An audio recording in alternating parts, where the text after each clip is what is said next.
Okay, hello everybody. We're just taking the final seconds to bring in anybody who is late. I am your host, Gene, and welcome to this online sales class on how to gain psychological advantage in sales, the things that you need to know to sell like a Jedi.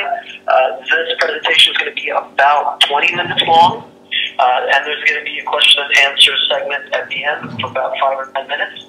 If at any point during the presentation you have a question, please type it in and we'll be happy to answer it at the end. All right, so I'm just going to get started. First, I want to introduce myself. My name is Gene Plotkin, and here's a picture of me before I've done this and people wanted to see what I actually looked like. And I'm just to tell you a little bit about me so to help set the context for what's going on. My background has been in marketing and sales for the last 6 years. In addition to that, also a master practitioner of neuro-linguistic psychology and programming, as well as a certified hypnotist. So what this really means is that I understand people's behavior and, more importantly, how different people behave in sales situations. Influence has always been something I've been very fascinated about. And especially when it comes to how is it that certain people you seem to be able to sell to really easily, and there's other types of people you just don't seem to go anywhere with. Or sometimes you seem like you have such great momentum, and then nothing turns of it. So, when I started sales and when I started combining these things, I noticed that there are some people out there that were less talented than I thought I was. That didn't work quite as hard, but they seem to be getting results. And I'm sure that as salespeople, we all ask ourselves that question when we see somebody who's a top producer and you go, how can this person be better than me? They're not as good looking or as talented or hardworking as I am. How are they managing to get these sales where I'm not? And then the other question that always comes up is, what makes people buy the things that they buy? And even if they can't afford it, or even if it's something that's completely useless to them, there's something that goes on inside a person, and a process that's going on in order to make them buy the things that they buy. And yes, that is in fact a solid gold-covered Porsche. There's 40 pounds of gold covering that Porsche. So why do people do things like this? If you ever wondered why people do things like this, then this is the questions that we're going to answer. So before we go into this, I just wanted to let you know that I'm assuming that the things that you're selling to people are the things that they truly actually need. And if you're coming here to try and learn some kind of techniques to get people to do what they don't want to do, I'm going to tell you it's a really dangerous game, because ultimately you're going to ruin your reputation and you're going to lose a lot of sales long term, and that is not what sales is really about. However, when you incorporate the powerful techniques I'm teaching you today, what it will give you is it'll give you more happy customers, it'll get you more referral, and it'll get you more repeat business and ultimately more sales and more satisfaction with your job. So why the term, why would people look like a Jedi if they actually mastered this stuff? Well, the reason is that the communication that we see on a conscious level it's only the tip of the iceberg, because the real sale happens much, much deeper. It happens on a whole level. And when you understand what to look for, and more importantly, how to look for those things, then you'll be able to communicate directly with part of the person that's responsible for buying that. You'll be able to trigger that particular emotion, that particular response when you need it. So let me go right into it. And let me start by saying that sales is all about neurons. If you're a little bit confused, that's right. You're right where you have to be. If you're asking, what do you mean by that? It's simple. All sales is decisions. All decisions are a set of specific neurons firing in the brain at a specific sequence at a specific time. In order for somebody to make a buying decision, there is a certain thing that has to happen to them internally. Those neurons have to fire. So this seminar is really about how do we get to those specific neurons to fire when we want them to fire, rather than having to go around and make lots and lots of calls and progress very little. So the first principle is this. Every single buying decision that's ever been made has been made on an emotional level. It's a gut decision. We buy with our gut, we justify with the head.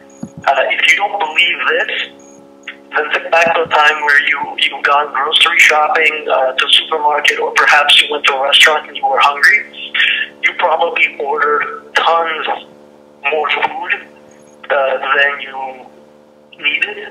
And it wasn't until you got out, until you weren't hungry anymore, and you actually started to go into a different state that you looked at and you said, why did I order all this food? Yet at the time, it seemed perfectly logical and it made all the sense in the world. And again, this is why we're always taught in sales to pitch the benefit, don't pitch the feature. Because benefits speak to the emotional part of us, right? So unless you activate the emotional component in the sale, then the person will, one of two things will happen. Either the person will not find what you're saying relevant, or more likely they'll find it relevant, but they will not find it important enough for right now. They won't find it urgent. Because the brain is always asking, why should I care and why should I care now? And if you're not getting your clients into the kind of emotional state that they need to be in order to buy, then you're not going to create any kind of urgency. And this is why the sales cycle takes a lot longer than it needs to. Well, that's right. So how do we get to the emotional triggers? Usually pain and pleasure are a really good thing to trigger all of those particular emotions. Another thing is values. And more importantly than what those things are is how is it specifically that this particular customer that's in front of you is representing that to themselves. Because each one of us has a completely different internal strategy that we go to, that we go through in order to buy something, right? So if we don't have their pain, their pleasure, and their values, and we don't know how they're expressing it, we could be doing our best pitch, but even our best pitch is going to be kind of like throwing darts at the dartboard blindfolded. You know the general direction of the dartboard, and you're hoping you're going to throw enough of them, and one of them will actually hit the bullseye. If, however, you get to the pain, you get to the pleasure, you get to the values of this person for this particular service or product that they're buying, and you're able to tie that in with your message, you're going to become laser precise. All you need to say is a couple of things, and it'll look like magic to the people that don't understand the process. So I touched upon values just a little bit. What are values to begin with? So for our purposes, values are the driving principles behind why people do what they do. They are the things that ultimately select what emotion you're going to feel in which particular situation. And a lot of salespeople, I feel, completely miss this huge opportunity to find out such a big trigger.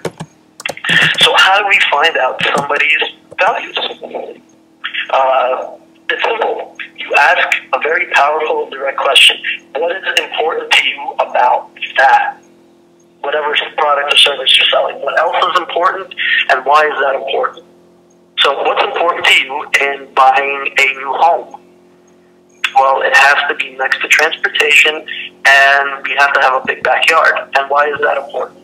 Because we're planning on having a big family. We just got a dog. It's something that's very important to us. What's important to you about setting up a lead generation system? Well, it has to be qualified leads, and we have to have the ability to get it to our salespeople quickly. And then you could go deeper and find out why is that important and so on. So once you actually find out what's important to your client, what their values are for this particular situation, you now need to do a very important thing. You now need to tie your benefit to your customer's value. And this is where I think a lot of rapport is lost. And I think the big reason for it is just not taught how to communicate, especially not in school. It's one thing that paraphrasing, right? This is the big trick. When the customer is giving you a specific value or something that's important to them, that word holds a specific place in their mind. So the best way to think about it is those blocks that you played with when you were a kid. Somebody gives you an important value or a pain of theirs, right? They give it to you in a certain shape. And we call it a word, right? So when they give that particular shape to you, all you need to do is to give it right back to them, and it goes right back in exactly where the missing space was. What most people do, they paraphrase, they try to say it in their own way, and this is the mental equivalent of that. It's like taking a rectangular or triangle shape and trying to fit it into a round hole. It doesn't work. And from a customer's point of view, when you're telling them that are things that are slightly like what they're saying, but not really. So a great example would be if somebody says, what's important to me is freedom. And you respond with, so you don't want to be micromanaged. Now, to you, freedom and micromanaged mean the same thing, but to them, it's worlds apart. And their unconscious mind, their brain is saying, at a deeper level, it's saying, this person doesn't understand me, and I cannot trust this person. And this breaks rapport. So it's simple. Just repeat it to the customer using the same exact gestures, language, and inflection of your voice that they said something to you. So if they're saying, I am looking for a car that's very reliable, and I also really want to feel excited when I'm driving it, just repeat that back to them. So you're looking for a reliable car, and you want to feel excited when you're driving it. And they're going to go, yes, you got it, exactly. So now that we have the value, the pain, the pleasure, as well as the particular hot words and triggers, there's still another layer to this process.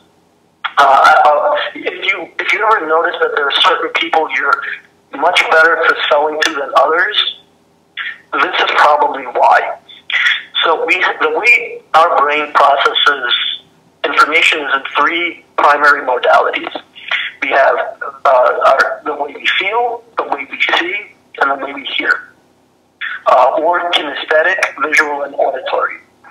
And each one of these particular modalities is wired to a different part of the brain. Now, we all use all of these some of the time.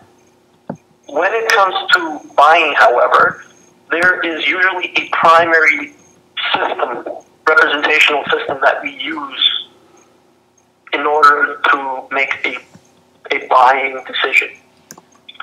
What happens a lot of times is that people are on two different wavelengths when it comes to what representational system they're using. And this is why if you're representing things visually, chances are you're much better at selling visually. What happens if your client is not the kind of person to buy visually? What if they're kinesthetic? What if they buy based on how they're feeling and how this product is making them feel in this particular moment? And you're telling them about all of this visual, using all of this visual language. So let me give you a couple of different examples for what each kind of language sounds like, right? So visual people usually make very vivid images, and they would say something like, can you see what I'm saying? They will say things like, we need to bring that more into focus. I'm still not clear on it. And once you listen to this, once you listen forward, I should say, you're going to realize just how many people communicate in different styles. And your messages are going to be that much more tailored, right? So another example of what a visual person may say is, let me shed some light on this issue, or I feel, or it's completely dark to me and how we're going to get this deal done. With auditory people, they're going to use a lot of language that describes sound, right? I hear that. Or they will say something along the lines of, I like the sound of that, I think we're in tune, that strikes a chord with me. So all of these different auditory sound type words, and when you listen to them, you'll be able to hear that that's what they are. Then you have the kinesthetic people, and kinesthetic people communicate primarily through their body. In other words, they're going to use language like, that feels right to me. I like the feel of that. It's a good fit. Or I can't get a grip on it. Or even words like, it's a real weight off my shoulders, or that's a really heavy burden to be carrying. So what happens if your customer is coming into you and talking in a very visual manner and a visual style of communicating? So they say something like, I want to see how it works before we sign. You being a kinesthetic, you can say, well, let me help you get a good feel for it. Because, like I said, it's all about those neurons. Not the different parts of the brain that are supposed to be firing are firing. And you're literally talking apples and oranges. So if instead you communicate the way that they're used to being communicated to, it becomes a lot more simple. So I want to see how it works before we sign. Great, let me show you how simple it is, and I can clear up any questions you have. They totally will open up to you, and they will internally feel on a very deep level that you really understand them. So there's still one more component to all of this. In fact, according to a study at UCLA, the words that we use are actually only accounting for 7% of the communication. 38% is the voice quality, voice tone, rhythm, pitch, and the other 55% is body language, facial expressions. And because this presentation is actually done virtually and I don't have the ability to show you any of the body language features, let's use the 38% of voice quality and leverage that as much as possible. So specifically, we're going to talk about rhythm, tone, and tempo, and how each of these is different for the kinesthetic, the auditory, and the visual, right? Because each one of these, not only is it wired to a different part of the brain, but because it's wired to a different part of the brain, each type of person processes information at a different rate. It doesn't mean that they're any less intelligent. It just means that the strategy that they use internally may take longer to process. So if we start with the kinesthetics usually need time to interpret the feelings that they get and then put them into words. And this can consume time, and this is why it just takes a little more time for them. When it comes to an auditory person can process information as fast as they can hear. So they're able to process information a lot faster. However, when you think about the way a visual person is processing information, just like this picture, for example, the old saying, a picture's worth 1,000 words. A visual can make a picture of something like this, which is a Dali painting, and then they can talk about it in great detail. And because they see it, there's a lot of things that they can describe. The problem is that they can speak incredibly quickly because their ideas are so vivid and so in front of them, and they're so detailed that they can talk about them really, really quickly. The problem is this, that earlier I mentioned that we use all of these some of the time, right? What happens when a customer comes to you that is a kinesthetic, and you are more of an auditory or visual person, and you start communicating with them, and you start saying things really, really quickly? What they feel like is the train has left the platform, and they're waiting, trying to figure out what just happened. Because it's taking time for them. They're totally shocked by the rate and speed of what's going on. So what you really need to do is you need to meet your customers where they're at. If they happen to be a kinesthetic, and you happen to find out that they're speaking to you in a more slow tone, slow tempo, I should say, then respond to them, at least initially, respond to them in a slower manner. If it's the other way around, if you're somewhere from the Midwest and you're used to doing things in a more kinesthetic manner, taking your time, enjoying the moment, and you're talking to a New Yorker who doesn't have any time and they're very visual into the moment, and they're rushing through things really quickly, there's a total disconnect. So you may need to start saying things faster, or you may need to slow it down, only long enough until you start to gain that rapport with the client, and then you can bring them into whatever modality that you feel more comfortable with.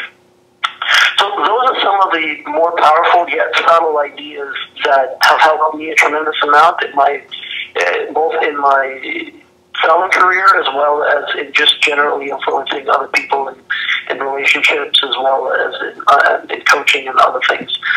So my challenge to you is try this out. Don't take my word for it. Try it out. See what it's like to communicate with somebody who's in a visual language, and then switch it up and communicate to them in a kinesthetic language, and see what kind of response you're going to get. Try saying things to them exactly as they said them back to you, or try saying things differently. Try saying paraphrase. See which one gets you to the deal quicker. So that was my presentation. If there's any questions right now, or if you have any questions, if you had any questions so far, I'd be happy to answer them. Just type them in if you haven't already. And Melissa, do you have any questions so far? No, I don't think so. Nobody's posted any questions yet, but if everyone wants to take the opportunity now, if you have any questions, whether it's about the presentation or the platform, we welcome them right now. Yeah, and while you do that, I do want to let you know that you're all going to get a copy of the visual components of this presentation. You're going to receive an email shortly after the presentation with it. Oh, we have one question there, Jean. For those of you who haven't opened up your meeting chat, if you go to the left-hand side of your screen, above all the profile pictures, you'll see View Room Chat, and that'll pop out a window. So if you'd like to participate and ask a question, we have Sean B. here who just asked, do you take time at the beginning of a sales pitch to see what type each person is? Absolutely. It's one of the biggest mistakes that I think people make in both sales and in communicating, especially in sales, is that people are so focused on pitching and they don't yet know how the person needs to be pitched. So the beginning of the sale, you first need to make sure that you actually pay attention to what the behavior of your client is, or your customer, how they're acting, what they're saying, how fast or slow they're saying it, what are the words they're using, and then ask those important questions. What's important to you? Why is that important? Take some time, especially the first third of the sales process should be spent inquiring more about the specific way that your customer is used to buying. And once you have that, the actual pitch itself can be very, very short because it's tailored specifically to what they're looking to hear, see, or feel. Okay, Jane, we have a couple other questions coming through. One was, should we actually prepare different pitches based on the 3 different types of people that we encounter, so you could then communicate effectively with the customer? It certainly couldn't hurt as an exercise. I would definitely prepare all 3, just so you're comfortable with it, especially if it's not a modality that you're used to selling in. And then the other thing is, of course, listen to what again, how they're saying the words that they're saying, and what are the actual words that they're saying, and then feed that back to them. But as an exercise, it's an excellent thing to try to come up with 3 different pitches, and that way you're going to be a lot more targeted, and you're going to get a lot more sales that you normally wouldn't have. Okay, great. We have another question here. What are some of the ways to discover what type of communicator they are if they don't offer keywords like "I see what you're saying"? Do you have any tricks or tips? Yeah, they usually will communicate that to you. The issue that it's a very valid concern for somebody who's not used to listening to these things and not used to hearing them. So I can see how you could interpret that to be a problem. However, if you ever bought a car, for example, or you're looking to buy a car, and perhaps it was a car that you've never looked at before, and you never thought that you noticed it, and then you go and buy it, or you're preparing to buy it, and then all of a sudden you notice that it's like on every corner, everybody has one. It's the same kind of effect. Once you set your intentions on listening for this and watching for it, the opportunities will present themselves. The other way, of course, is listen to the speed and the rate at which you're talking to. If it's somebody who takes the time to kind of check in with themselves, and you'll actually see, when you start looking for it, you'll actually see the person take some time to collect their thoughts internally if they're kinesthetic, and then say it to you in a slow manner. As well as if you're communicating with somebody who speaks super quickly, you can tell that chances are this person's speaking from a visual point of view. So we have, the next question was, what do you consider the best way to program yourself to these different language patterns? But it sounds like you're simply saying just be consciously aware of listening and picking up on these things that you've mentioned in the presentation, correct? Correct. So, and this is coming from somebody who spent a lot of time studying and as well as teaching language patterns. If you are familiar with hypnosis as well as neuro-linguistic programming, there's a big emphasis on language patterns. And I find the stuff that I taught today to be a lot more powerful because it circumvents a lot of what you need to do in terms of learning the language patterns. All of the patterns are supposed to be designed to help you communicate with that deeper part of them. Well, they're already telling you and showing you what needs to be done. The problem is most of us haven't been taught to pay attention to it. And it's something, it's a process called pacing and leading, where you first have to match the behavior of your customer before you can then get their trust or get into that rapport and then lead them to something else. And rapport is really the key here. In fact, next week, a good friend of mine and a sales guru is coming on to talk about rapport in the next class. So definitely be sure to check that out in the next week's online class. Do you have any other questions? No, I think basically people are asking what types of preparation, but it sounds like this is something that takes a little practice and you're doing once you speak to someone, because the next question was, what types of preparation can we do before we walk in the door to customize our pitch to that customer? Obviously, we can't talk to other competitors who could probably tell us this before we walk in the room. So to understand the question, question right, is it the kind of the preparation you're doing for yourself, or preparation doing in terms of what kind of how you're going to be communicating with this particular customer? Yeah, I think people are wondering, what can you do in advance? What to do in advance? The only thing to do in advance is to make sure that you yourself are in the kind of state emotionally that you want your customer to be in, because emotions are contagious, right? So you want to have the kind of emotions that you want your customer to have about the product, right? If you ever notice that the salespeople that are most excited and passionate about their product are much better at selling it, even though they may make tons and tons of other technical errors. It doesn't matter because they're so enthusiastic, and that enthusiasm is contagious. So your business preparation should be in getting yourself excited for the product, because if you're not going to be excited, it's going to be a lot more difficult for you to get them into that state, even if you get even to get them to open up to you and to tell you what's important to them and all that. It's a lot. I'm sure you will all agree that if you've ever dealt with somebody who's really passionate and excited about what they do, even if perhaps it's not a product you're necessarily interested in, or maybe it's a cold call that you didn't initially want to take, the person on the other line just sounded so enthusiastic and excited that you kind of said, all right, I'll listen to what you have to say. And so that's the biggest thing that I would focus on preparing. Okay. And do you have... The rest of the customer will tell you once you have...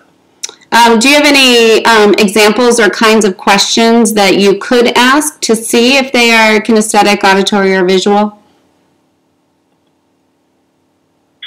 Examples of questions to see if they're visual, auditory, or kinesthetic.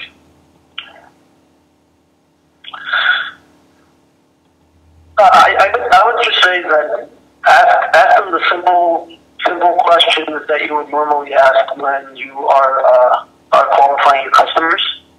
Ask them what's important to you about the service that you're selling. I think that's probably the most important question you can ask. And depending on what words they use, you will know. And again, depending on how quickly they speak, you will also be able to pick up on that. Okay, great. Does anyone have any other questions before we wrap this up? We did say it was 3 to 3:30, and we're just about 7 minutes over. So if anyone has any other questions, we'll take one last one before we let you on your way. And I also would just like to let everyone know that after this, we will be sending out the presentation, and we will also be posting a recording of this online class on our website, Sales School, which will give you information in the follow-up email. I think we have another question here. And if you haven't already tried Crunch Connect, I definitely encourage you to try it. We just recently launched a company feature that allows you to share all of the really cool collateral, as well as some of the really good presentations that you had and recordings that you had with the rest of the people in your company. So I definitely encourage you to check it out.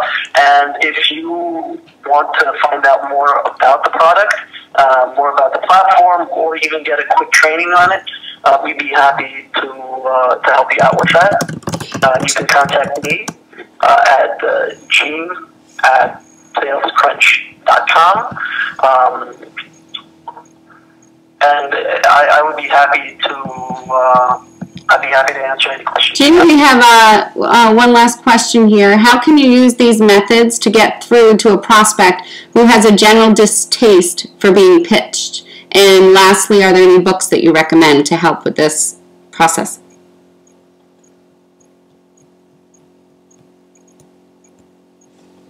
Gene? Okay, so can you repeat the question one more time? Sure, it's right up in the chat window. How can you use these methods to get through to a prospect who has a general distaste for being pitched? Do you have any tips in a situation like that? And then just... Yes. Okay, great. Be creative and be unpredictable. In terms of books, there are lots of really cool books. Persuasion Engineering by Richard Bandler and John Lavelle. Again, that's Persuasion Engineering, Richard Bandler and John Lavelle. There are tons of NLP books out there that deal with this as well. I can't think of any off the top of my head, but if you're really interested, follow up with me and I'll be able to refer you to more books. In terms of getting to somebody who doesn't like to be pitched, you got to do something unpredictable. You got to do something.